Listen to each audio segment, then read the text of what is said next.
Imagine walking into your daughter's birthday celebration, only to find six strangers from your ex-mother-in-law's church surrounding her, calling her unchristian, and berating her for not loving the children born from your husband's affair.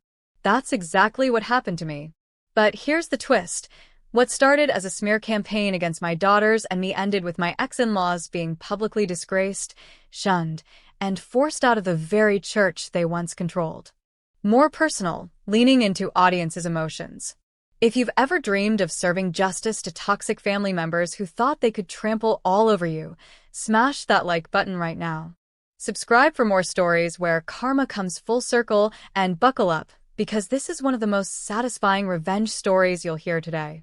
I'm a 46-year-old mom of two teenage daughters, 17 and 15. Last year, my ex-husband passed away in an accident.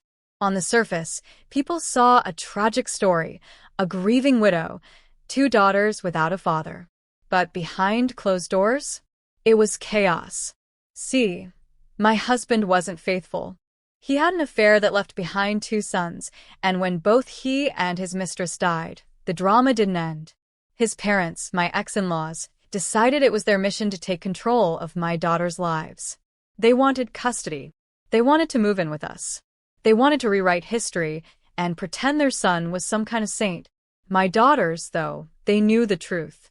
They were the ones who found out about his affair. They were the ones who lived through the betrayal. And the last thing they wanted was to be forced into some twisted fairy tale where they suddenly became big sisters to their father's affair children. Now, here's where things went from painful to downright infuriating. My youngest had just turned 15, and I wanted her day to be special.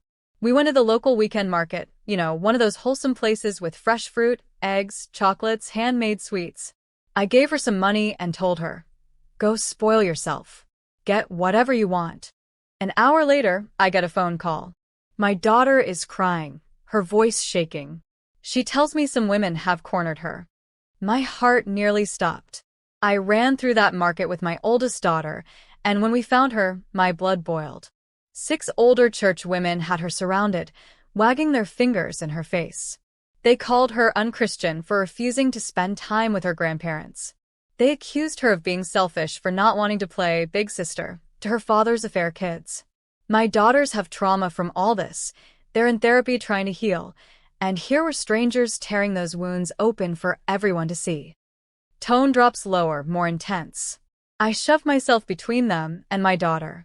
I told my eldest to grab her sister's things, pay, and get to the car. And then, I let those women have it.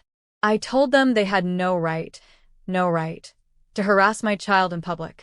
But instead of backing down, they doubled down. They told me I was the problem, that I was disobeying my ex-in-laws, that a good Christian wife would still obey even after her husband died. We were kicked out of the market after all the screaming. And those women? They followed us all the way to my car, like vultures circling prey. That night, after I tucked my daughters into bed, I learned the truth. A friend from that church reached out.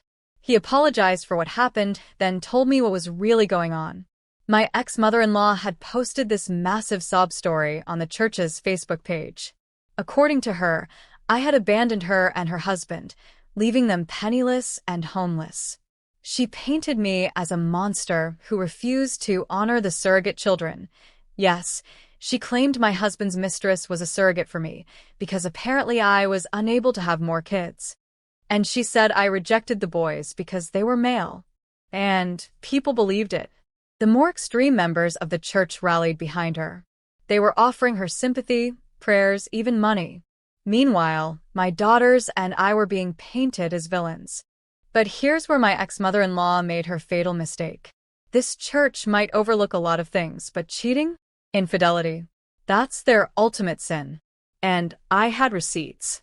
Oh, did I have receipts?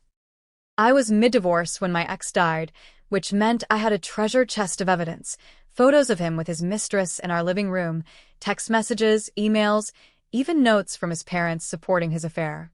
I had everything. So the next day, I marched to a print shop and paid extra for high-quality color copies. Every text, every photo, Every email where my ex-in-laws insulted my daughters, calling them bastards, even blaming them for their father's death. And then, I got creative. I bound them all into little booklets, designed to look exactly like the church's hymn packets. The cover page?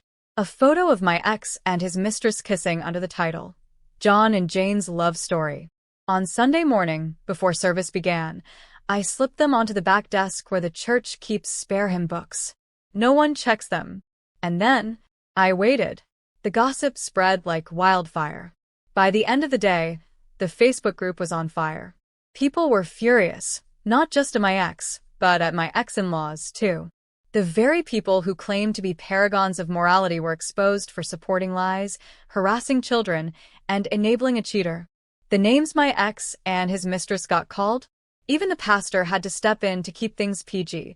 Letters of apology started showing up at my house, apologies addressed to my daughters. The same girls who had been cornered and berated just days before.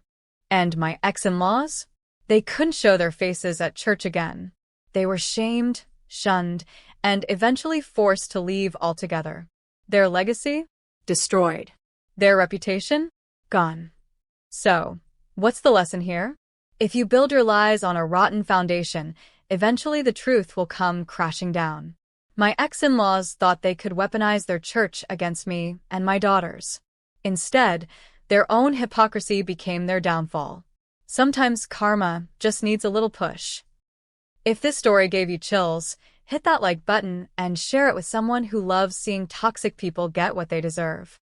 Tell me in the comments, what's the most satisfying revenge you've ever witnessed?